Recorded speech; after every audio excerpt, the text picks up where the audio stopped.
देखिए, आईटीआर भरते समय कुछ निम्न बातें हैं, इस बात को खासा ध्यान रखना होगा ताकि इन फ्यूचर कभी आपको नोटिस ना आए।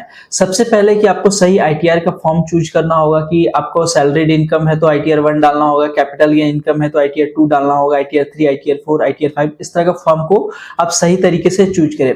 उसके बाद आपके जितने भी आय के स्रोत है, आय की जो भी जानकारी उसे आप शामिल करें, चाहे वो आपका सैलरीड से इनकम हो, कैपिटल गेन से इनकम हो, आपका बिजनेस से इनकम हो, प्रोफेशन से इनकम हो, ये सारे तरीके से इनकम को आप जानकारी को साझा करें अपने जो भी प्रोफेशनल्स होंगे जो आपके टैक्स को फाइल करते होंगे।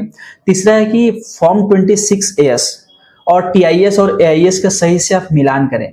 आपके अगर आप बिजनेसमैन है तो जीएसटी टर्नओवर को आप सही से मिलान करें कि आपका टर्नओवर आपके बैंक स्टेटमेंट से मैच कर रहा है कि नहीं कर रहा है। चौथा है कि बैंक अकाउंट जो है आपको सही से दर्ज करना होगा, क्योंकि मान लीजिए आपका रिफंड अगर आने वाला है तो रिफंड आपका रुक जाता है अगर आपका बैंक अकाउंट कहीं गलत होता है तो इसलिए बैंक अकाउंट को बैंक अकाउंट को सही से दर्ज करना होगा। पांचवा है कि कोई भी एग्जम्पशन हो या डिडक्शन हो, जो भी आप छूट लेना चाह रहे हैं उसको सही से दर्ज करें।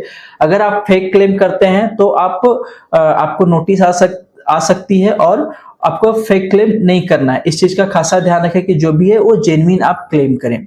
छठा है क्या कि जो भी आपके दस्तावेज है 26AS हो, फॉर्म 16 हो, बैंक स्टेटमेंट हो या फिर कोई भी इन्वेस्टमेंट के पेपर हो लाइक LIC हो गया या और लोन स्टेटमेंट हो, हाउसिंग लोन स्टेटमेंट हो, एजुकेशन लोन स्टेटमेंट हो, ये सब रेडी कर रहे हैं और अपने प्रोफेशनल्स जो भी आपके टैक्स फाइल कर रहे हो उनको आप दे। तो कृपया करके इन बातों का ध्यान रखें। साथ ही साथ यह भी ध्यान रखें कि लास्ट डेट आईटीआर फाइलिंग का कब है।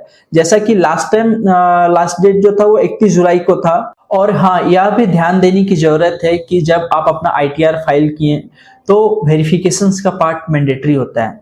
कभी कभी क्या होता है कि हम आईटीआर फाइल कर लिए और उसको ई वेरीफाई लेटर कर देते हैं, उसके वजह से क्या होती है कि हम लोग आईटीआर फाइल हो चाहिए लेकिन वेरिफिकेशन बाद में होगी।